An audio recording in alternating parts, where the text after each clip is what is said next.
শিকার হয়েছি আমরা। গতকাল আমাদের প্রিয় মহাসচিব এসেছিলেন, আমাদের স্থায়ী কমিটির সদস্য মেজর হাফিজ সাহেব, ইকবাল হাসান মাহমুদ টুকু, আমাদের বরকতুল্লাহ গুলু, শামসুজ্জামান দুদু ভাই, আমাদের আমির খসরু মাহমুদ, আমাদের আন্দোলনের সময় শরীক যারা ছিলেন সাইফুল হক, মোস্তফা জামাল হায়দার, জোনায়েদ সাকিব, তারাও আমাদের আন্দোলনের সঙ্গে সংহতি ঘোষণা করেছে। আমরা আপনার প্রতি কৃতজ্ঞ। আমরা আপনার প্রতি জীবনের এই ঋণ আমরা শোধ করতে পারবো না। আপনারা এই চরের মানুষের দুঃখ দুর্দশা দেখার জন্য শুধু লন্ডন থেকে আমাদের সঙ্গে সংযুক্ত হয়েছেন। সুতরাং আমরা মনে করি এই অঞ্চলের মানুষের যে বঞ্চনার শিকার হয়েছে, 2 কোটি মানুষ আজকে বাড়ি ছাড়া হয়েছে, তারা আজকে জীবনের তাগিদে এলাকা ছেড়ে দেশের বিভিন্ন স্থানে স্থান নিয়েছে। সকল মানুষ ঐক্যবদ্ধ হয়েছে আপনার নেতৃত্বে। আমরা তিস্তার পানির ন্যায্য হিস্যা চাই এবং তিস্তার পরিকল্পনা বাস্তব।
জুলাই গণবিপ্লবের মধ্য দিয়ে একটি নতুন বাংলাদেশ আমরা পেয়েছি।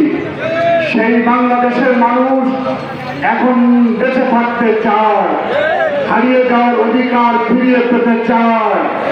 সেই 48 ঘন্টা লাগাতার তিস্তা চরে অবস্থান করে আমাদের দাবি আদায়ের পক্ষে সোচ্চার ধ্বনি তুলবে।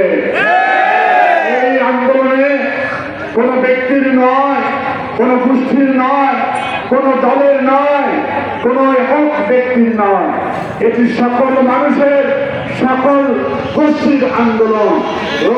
সকল মানুষজন একীভূত হয়ে আমাদের তিস্তা পরিকল্পনার দাবি নিয়ে আমরা সোচ্চার থাকতে চাই। বেসরকারি ক্ষমতায় থাকুক এবং আসুক, তারা অবিলম্বে যাতে তিস্তা মহাপরিকল্পনা বাস্তবায়নের মধ্য দিয়ে হারিয়ে যাওয়া তিস্তাকে ফিরে নিয়ে আসে, তিস্তার দুই কূলের মানুষের কর্মসংস্থানের ব্যবস্থা করে, তিস্তা নদীকে পর্যটন নগরী হিসাবে চিহ্নিত করে এখানে অর্থনৈতিক জগৎ এবং স্যাটেলাইট শহর গঠন করে। এই দাবি নিয়ে আমরা সোচ্চার। যতদিন এই দাবি আদায় হবে না ততদিন আমরা রাজপথে থাকবো। সকল ভাইকে জানা আন্তরিকভাবে অভিনন্দন জানাই। কিছু কিছু ভাই মনে হয় আমাদের সেই বয়স বেশি হয়েছে, তারা এখন মাথা উঁচু করছেন, তাদেরকে বলা হয় হাইব্রিড। আমি মনে করি তিস্তার আন্দোলনে যদি আপনারা শরীর না হন, একই চিন্তায় চিনতে আপনারা চিহ্নিত হবেন। আন্দোলনের শরীর হন, ইনশাল্লাহ দাবি আদায় করতে আমরা সক্ষম হব। কোন কর্মসূচিতে কোন নেতা কর্মী যদি অবহেলা করে তার বিরুদ্ধে দৃষ্টান্তমূলক শাস্তির ব্যবস্থা করবেন। এই কথা বলে আজকের এই পদযাত্রার সমাপ্তি ঘোষণা।